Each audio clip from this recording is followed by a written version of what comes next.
My fiancé was the love of my life, until I overheard a shocking phone call. My fiancé, 31F, and I, 33M, got engaged in October last year and have been in a relationship for 5 years. Everything has been great, and I can honestly say that I've never met anyone like her. She's absolutely the love of my life. I've known her most of my life since we grew up on the same street, just around the corner from each other. Her parents still live in the same house, and I still live in the house I grew up in, which my mom left to me when she passed away in 2014. We don't officially live together yet, but for all intents and purposes, she lives here. She's close with her parents and still has her bedroom there, occasionally spending the night, but she's almost always with me. This morning, I decided to take a walk to the shops to buy some things. Halfway there, I realized I had forgotten my face mask, so I had to walk back to get it. When I walked in to grab the mask from the kitchen table, I heard her speaking loudly on the phone in the living room. She said, "Yeah, but David will always be the love of my life." David is her ex-boyfriend. I don't know much about him, but I know they were in a relationship for 2 years, ending a year before we started dating. He also dumped her. I grabbed my mask and walked back out. As I got to the shops, I felt weird and had to sit down as my mind raced in 1,000 different directions. I eventually got back home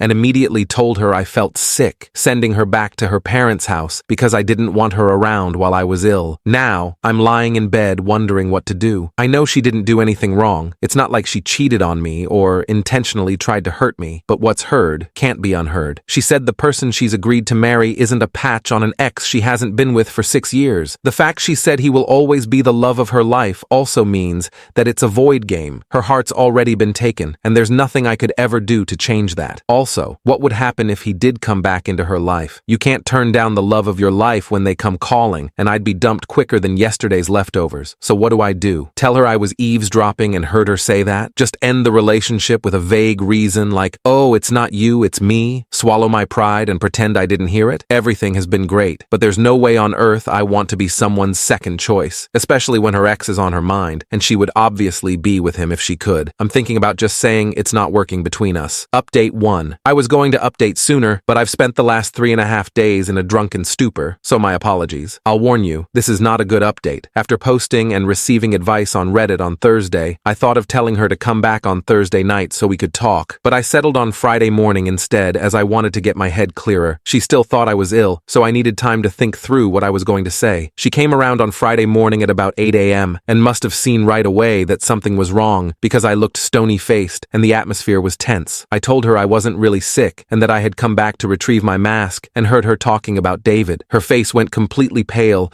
and she started welling up, so I instinctively stopped talking and just stared at her. She then ran into the toilet, locked the door, and started hysterically crying, setting off alarm bells in my head. Her reaction made me think she didn't know what I heard, so she must have said something else about him too. I knocked on the door and told her if she had any aspirations of saving this relationship, she had better tell me everything right now. About 30 minutes later, she finally came out dabbing her face with a tissue and told me David got back in touch with her 4 or 5 months ago, and she had been sleeping with him once or twice a week since. All I could think of was that the snippet of conversation I heard was her friend helping her choose between David and me. When I heard this, I hit the roof. I threw her out, grabbed handfuls of her stuff, put it in bin bags, and threw it out the door into the front garden. She was still standing there, by the way. I then grabbed my garden hose and drenched the bags with it. I'm not proud of that. It was extremely petty, and in hindsight, I should never have done that. She then ran around to her house, and about a minute later, her dad came rampaging around screaming. Her dad and I ended up rolling around in the now quagmire-ish front garden fighting at about 9 a.m. no less. Police vans and everything ended up turning up,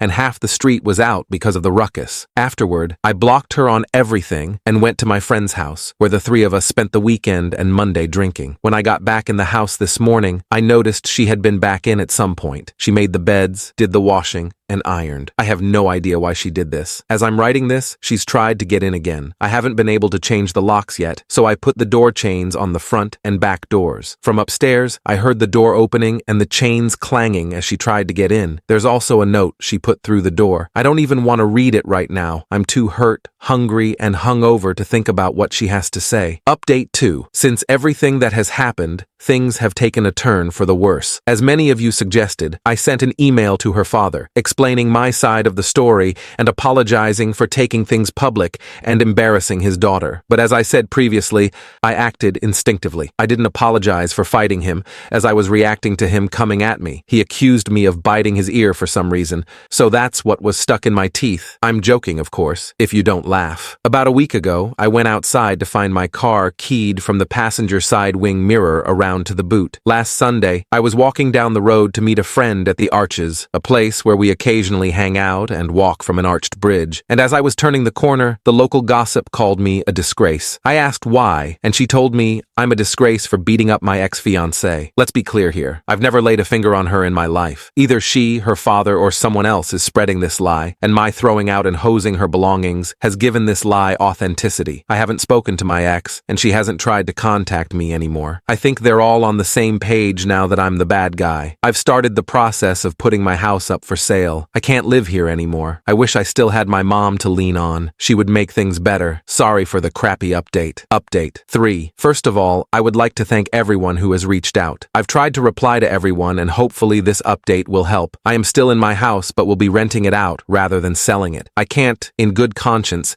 give up something that was my mom's and has been in the family for generations. I have spoken to her father, and I understand why the family circled the wagons, but to throw me under the bus so brutally was genuinely ridiculous. Collateral damage to me and my name is apparently acceptable. I've only known them my entire life. All in all, I feel like I was in the midst of a shower that changed course. I'm still struggling, but feeling a lot better now that I've got an umbrella roadmap. I also posted on social media, giving my side of the story. Whether that was right or not is up for debate, but it was after I had let those close to me discreetly spread it first, so I felt the time was right. Her side is still sticking to the same narrative, but I'm hoping neutrals will see things from my perspective. My close friends have been incredible throughout all this. That's why they're close friends, I guess. Final update. Well, it's been over a year, and I have since moved out of my house, and am now renting it to an older couple, so I thought I would update you. I'm doing great, and have even got myself a girlfriend. Wish me luck. What did I learn? Things can go wrong fast, but I stood strong, and for the first time in what seems like an age, I'm looking forward to the future. We only get one life, right? I'm not spending it with someone who would treat me like trash.